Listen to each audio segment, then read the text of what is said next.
Why aren't men allowed to cry? Guys, when did that become a thing? Because Dynamite.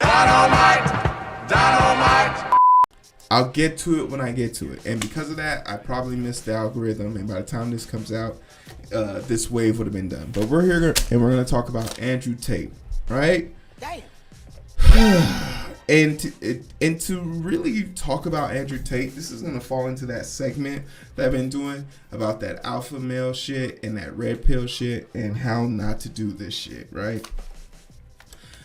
I don't know Andrew Tate's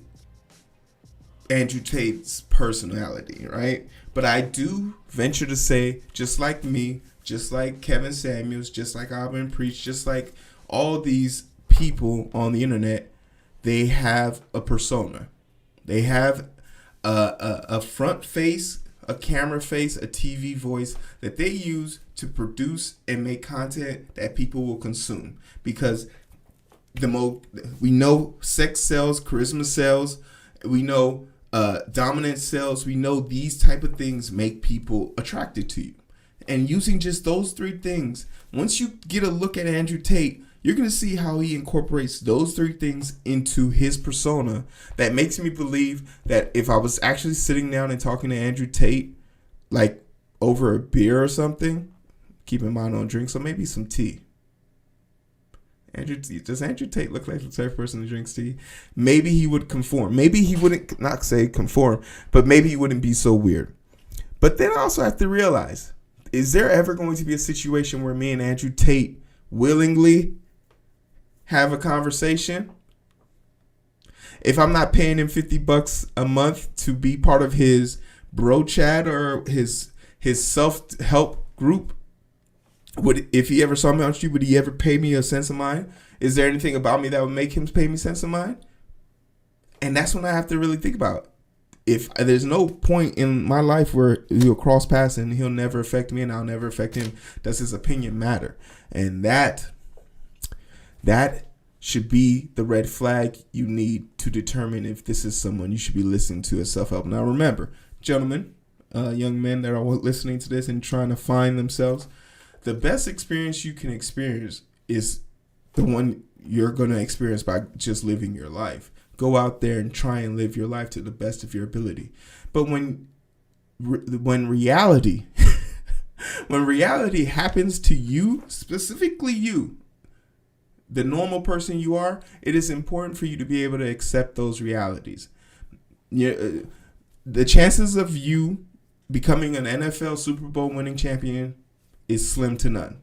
It's not impossible, but it's slim to none. But if you started right now your life at the age of 23, between the ages of 23 to 35, and said, I'm going to try and join the NFL, you would have a better chance of becoming a billionaire, a millionaire, another way. The time it takes, you would have to at least have 13 years of working out under your belt. That is not something you can acquire overnight. So that's why it's important to be realistic about your goals and aspirations, right? And that's not saying that you can't achieve them. It's just saying you got to be realistic about them. You feel me? So let's get into this dude, right?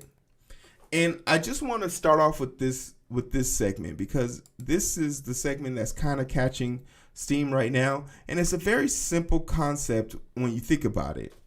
But I want to stick out in this picture. Looking at this picture, who is Andrew Tate?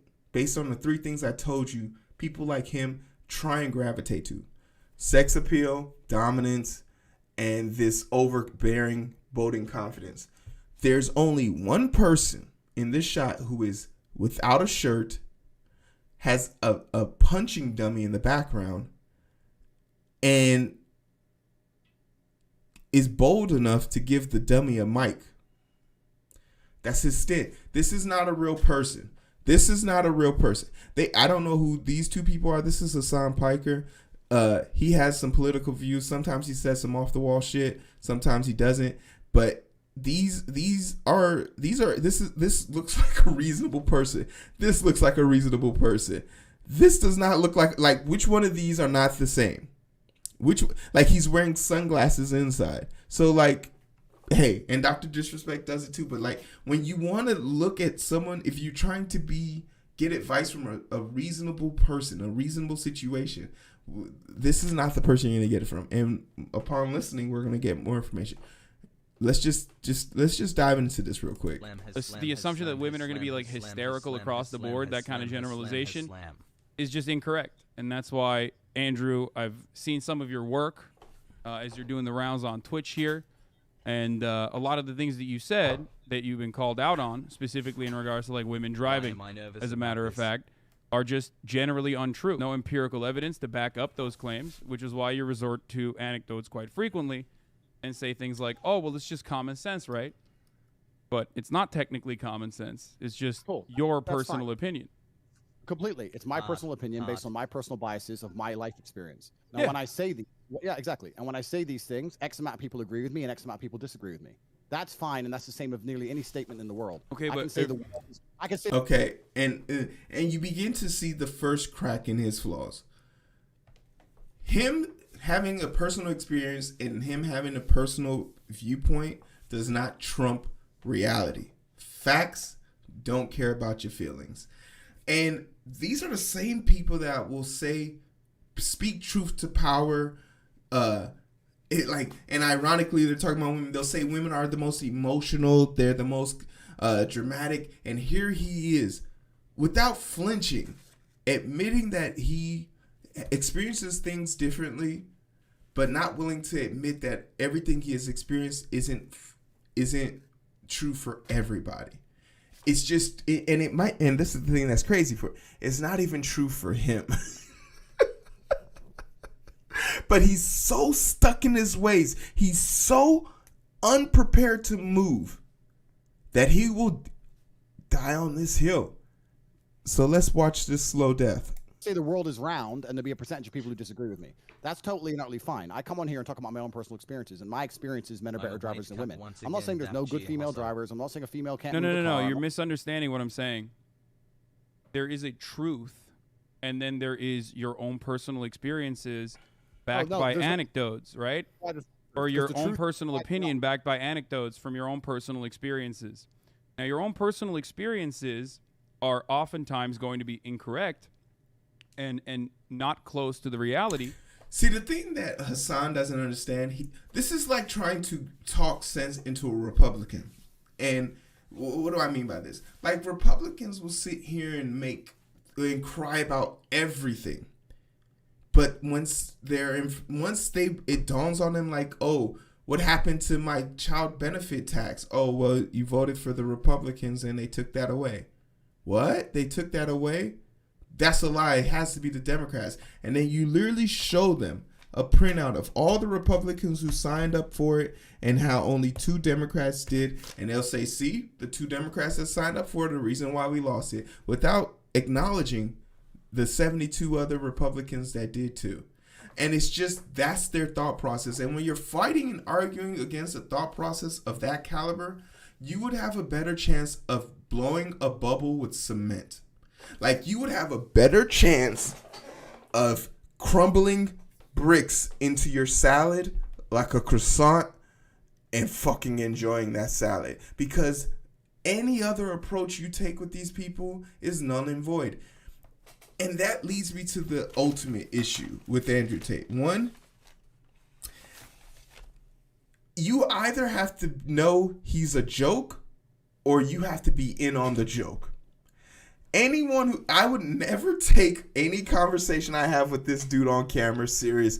And Hassan doesn't either. But God bless him, because for the first half of this, he's trying. That's why there's an entire field of statistical analysis. That's why we do empirical. That's why we rely on empirical evidence when we're making decisions. Why? Because we all carry a bunch of personal biases. And when we analyze situations, we do not have enough scope to grasp the entirety of the situation. We cannot comprehend it with our human brains. Bro, listen. Which is why when it comes to women driving, it's a funny point. Because the truth is different. The truth is the exact opposite. No, listen. first things first. There's lies, there's damn lies, and there's statistics. I'm sure you've heard that from Mark Twain. That's the first thing. The second thing is that you're deriving. You can massage. Yeah, you can massage numbers, but you're deriving your truth from an internet study. That's fine. You can derive your truth from an internet study on a bunch of different things. The truth of life is the truth that you experience. Okay. All right, two things. One, he just used he just quoted Mark Twain. He just quoted Mark Twain and then proceeded to make fun of Hassan for using an internet-based search. That's how...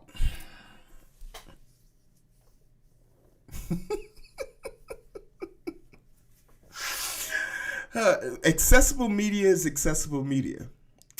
The vast majority of ways that we get our content and tell our stories is through the internet. If something is peer-reviewed and is on the internet, it doesn't make it less valid. And he's going to say something about COVID. I just know he is. Like, I haven't seen this, but I just have a feeling he's going to say something about COVID, just based on the fact that he said you pulled an internet resource. If this source has been referenced and peer-reviewed and it can be empirically proven independently, that is literally the definition of a fact, that makes it useful. Quoting a Mark Twain lyric is useless to everybody. So I just want to get you in a mind frame of how he sets people up.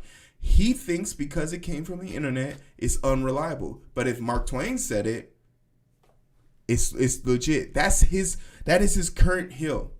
That is the current hill he is about to swan dive off of. This is an individual. That is the only truth that we all live within. You live within your truths, I live within my truths, because these are the truths I've experienced as an individual. If certain things happen to you over and over and over and over and over again, but the truth on the internet says it's not true, that doesn't mean that your experiences are any less real. So if you to come here and say the internet says X, especially your experiences can be real. You could be a statistical anomaly, as a matter of fact. You can be one of those people, but more often than not, then I'm going to talk to you because I keep letting you talk and you're finishing your point and I'm trying to talk. So okay, go ahead. I'm going to. The fact that you're going on the internet, finding some study and saying that this is the truth, especially after the age of COVID and all the fucking truth we were told with. I called it. I called it. The first chance he would get, I knew it. I knew it. That garbage. You want to sit here and say, oh, the internet said X. I'm sure the internet did. I'm talking about my personal experiences, and some people agree with me and some people do not. That is perfectly fine. Don't give a fuck if people agree with me or otherwise. People are listening to me and they're either agreeing with me or not. I know, but you're still wrong, and that's the problem. And this is where the conversation would end for me. He has stated something that is undeniable. His experience and his truths is all he bases his life off of. So basically, if it doesn't happen to Andrew Tate doesn't believe it's real. Andrew Tate believes that women are bad drivers because all the car accidents he has seen has involved women.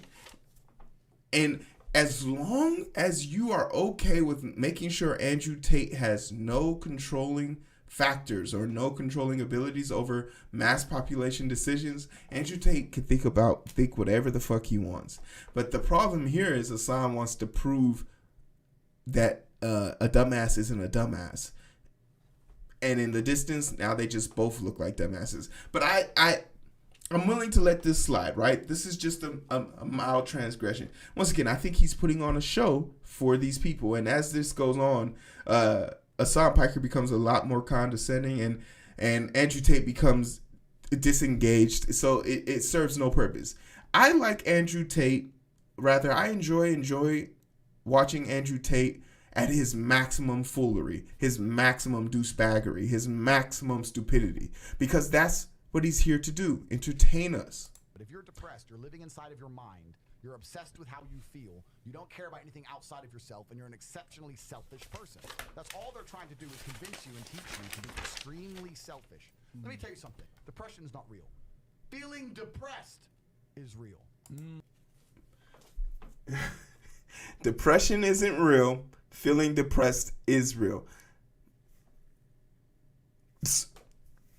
And this is also something that people like him love to do. They love to hit you with, did you hear the idiot before who said, like this was, like he dropped hot fire? Listen. Person. That's all they're trying to do is convince you and teach you to be extremely selfish. Let me tell you something. Depression is not real. Feeling depressed is real. So you can... Like, yeah, bro. You dropped one on us, bro. You dropped one on us. You feel me? You dropped one. Drop a bomb. Like he said something profound. Like he said something profound. What did he say? What did he say? I can't take nobody serious. I can't take nobody serious with it. Once again, he's wearing sunglasses indoors. He has some type of tiger or leopard on his chest. And to Dom's point, that shirt is, hey, you know what? I kind of like it. I kind of like it. Call me out. I think it's a little flair. The flair it's nice. I don't know. But I don't have really good taste in dress. But he's just said depression isn't real. Depression isn't real. Feeling depressed is real. Some young punk, some young kid is hearing this and thinking, fuck my feelings, I'm gonna go work out and fuck everything. I'm not depressed. My guy, depression isn't real. Ask Robin Williams, Chester Bennington. Ask anybody who's tried to take their life and failed. Ask them. Like, you have to understand, when you say dumb shit like this, you put a lot of people in danger and you discount a lot of people's death. That's not a laughing matter, right? That's something that's truly toxic, that shouldn't be taken serious, but because he's given this platform, he's allowed to do it. Let's see some other shit. Real men cry, and if women can cry, men can cry too. There's nothing wrong with it. And there absolutely is something wrong with it, and I'll explain to you why. Life as a man is far more difficult than life as a woman. And one of the key components of manhood always has been and always will be, we have the ability to control ourselves and not act. What is wrong with people? Like, what is this thing where men, like, why aren't men allowed to cry? Guys, when did that become a thing? Because I can cry and beat your ass at the same time. I will literally beat your ass crying real tears. And I'll be like, how tough am I now? Like, I don't get this notion of where, like, when did, it has to have been like in a cartoon or something back in the 70s. Like G.I. Joe or something. Because I cried Spy Family, Ranking Kings, when Naruto gave up his arm trying to beat Sasuke ass. All those events got a tear out of me. Boku no Hero season 4, when Endeavor put up the left hand, that got a tear out of me. That fucking music was majestic as hell. Like, why aren't guys allowed to cry? I'm so baffled by this. Like, does it take your power away from you? Because I can cry and turn around and bench press 400 pounds. It's weird. But also, I don't know if I could take somebody serious with this type of haircut. That's a big forehead. But, you know, I'm not here to mess with his looks. Act emotionally. Females are more emotionally driven, more emotionally impulsive than a good man should be. So a bad man is, and where'd you get these stats, my guy? Where do you get these stats from? Saying that. Oh, wait, hold on. He has a leopard shirt on now. In the last few seconds, didn't he have a leopard tattoo? So he has a thing for tigers. I bet you Andrew would be into furries.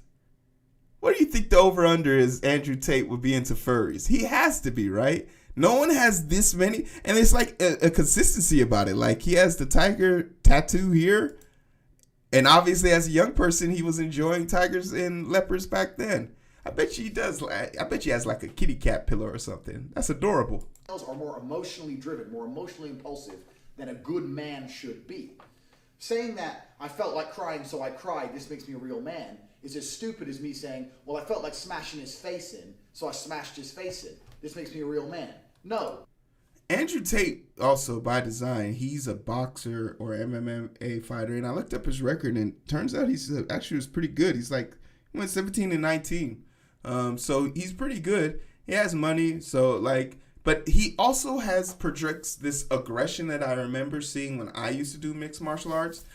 Because I was the biggest, strongest person in the group, a lot of the middleweight, not middleweight, but 188 and up weights would try me, but I'm 300 pounds. I'm a heavyweight, and they thought because they were strong for their size that they could try me. And granted, in boxing, from the weights of 175 to 190, I consider those weight classes to be the most dangerous because they can output a lot of power and take a lot of damage, and they have high endurance rate. So I consider them to be very efficient. Those are the linebackers and outside linebackers and tight ends. They're just super devastatingly strong people. But once we get in the ring, I would just pound these people into the dirt because I am 300 pounds and I just have to lean on you for a full round, and you'll be too tired to do anything with me. The hallmark of a real man is controlling himself, controlling his emotions, and acting appropriately regardless of how he feels. And throughout human history, this is exactly... And this is a contradiction of his first point, because if I am in my complete controlled body and mind, and then I decide to cry, I've done exactly what you said I should do, but you said crying in the first place is wrong. So which one is it? It's this contradiction lifestyle that he lives that makes it really hard for me to take anything he says serious. But I mean, that's by design, right? Exactly how men had to live their lives. Do you think that the teenagers storming the beaches of Normandy felt like crying? Of course they did. But they also knew that that wasn't the correct thing for them to do.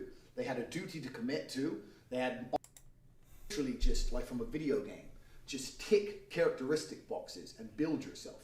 Nobody would choose to be a liberal soy boy. Nobody would choose to be a small, weak guy who has to cry when he gets upset. This point was made of the sense, if you could create a character, no one would pick to be a liberal soy boy or a weak person. What video game would you ever be playing where those features would actually be necessary? What video game are you playing that's an option? Those aren't options, my guys. So why are you even using them as reference? Nobody would choose to be a conservative soy boy either. So you see how his arguments don't really have logic? There's nothing behind it that pushes it. He's just saying stuff, trigger words to get a reaction out of people. And for me, it's lazy. It's lazy because you could have a thought out process. You could actually have some value in the commentation and the things that you're saying, but you choose not to. But because there's a whole level of cowardice to lying about things. I think that's what annoys women the most. So I'll give an example. If I have a girlfriend and I go out on a night out and I fuck someone, and then she catches me, finds a text message, and I'm like, oh, I don't know who she is. Oh, no, it wasn't me. It was my friend. I lie, and then she catches me again, and she knows I definitely did it. Now I've just come across the pussy. But if she goes, what's this? Got drunk, got some girl, don't remember her name. I'm really sorry about it. If you want to leave, leave. But obviously I love you. She doesn't matter, so it's up to you. Boom. There's a whole degree of, I really believe. Guys, this will not work for you. Guys, this will not work for you. All right. I'm going to tell some truths here. Whether it's a character or not, this perspective he's talking about is something that he can talk about, right? When I was in the NFL, when I was playing, I remember a long line of women who would line up at the hotels, at the parties we went to, everywhere we went, trying to gain access to us.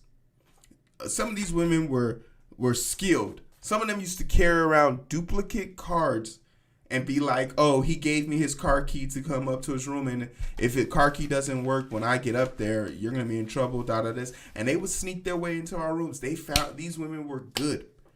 But also, there was a group of women who were just totally submissive to that man because they knew in exchange for their dignity or pride or ego, they got paid. They would get flew the fuck out. They would do this. And one look at the the top 10% in this country, you'll see there's a reason why Michael Jordan had a mistress house next door to his family house. There's a reason why Bill Clinton got his dick sucked in the Oval Office, and Hillary Clinton's still married to her. But women's rights and strongness, I would never take that serious. That was the thing that made it so weird for me when it came to voting for her, because like, why would we vote for somebody who was okay being cheated on? Nah, I'm good. If she can't stand up for herself, how's she gonna stand up for me? Period. But moving on, there is some truth to what he's saying. If there's a woman out there that's willing to handle that bullshit from him, they can do that. But I'm here to tell you, you're not that person, my guy. You don't qualify. Your loan has been declined. Your credit card has been rejected. Sir, do you have cash? It's not for you. You're not that guy.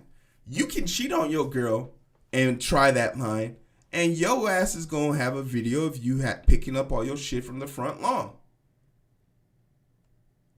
You going to have to use the words, I am sorry, I was out my mind. I understand if you never take me back. Because you're not going to do what he's going to do. You're just not going to be able to. But he has a few other things that he says here, but the gist of it is, and I'll just let this play in background. The gist of it is, Andrew Tate is not a role model. He's not a real role model, at least this version of him. I heard he sells classes and he does things like that. Maybe in the classes there's a better version of him, a real version of him that is reputable and maybe not as annoying. But this version of him isn't. The version of him that has messed up teeth, lower teeth, is not the version of him, I think. But I do find people like him enjoyable. But he's not going to be he's not going to replace Daddy fucking Samuels. Like, he's not the Kevin Samuels replacement that everyone is chalking him up to be. But to answer the question, I do find his rhetoric to be dangerous, because there's a bunch of gullible people in this world. There's a lot of dumb, gullible people in this world. And if you don't believe me, remember, Orange Oompa Loompa convinced a bunch of people to put their freedom and lives on the line for an election he legally lost. And till today, that president is still calling governors, legislators, and saying, hey, can you get me some votes? Like, the insanity clause is legitimate here.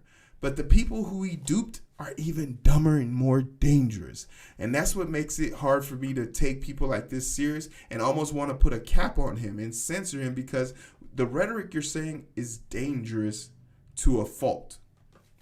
Right? I gave you one point talking about he is the joke or he's in on the joke, right? One of those two things. That has to be the close word. But the next thing you have to understand is, if it's not going to directly impair you or directly affect you, don't let this person or the trolls of this person get to you. You have to be able to recognize when there's just bad faith. Like, this is another part of like being not even a man, but just being an aware person, like a world traveler, if I could use that as an example. My time traveling has proven two things to me. People will take what you let them have.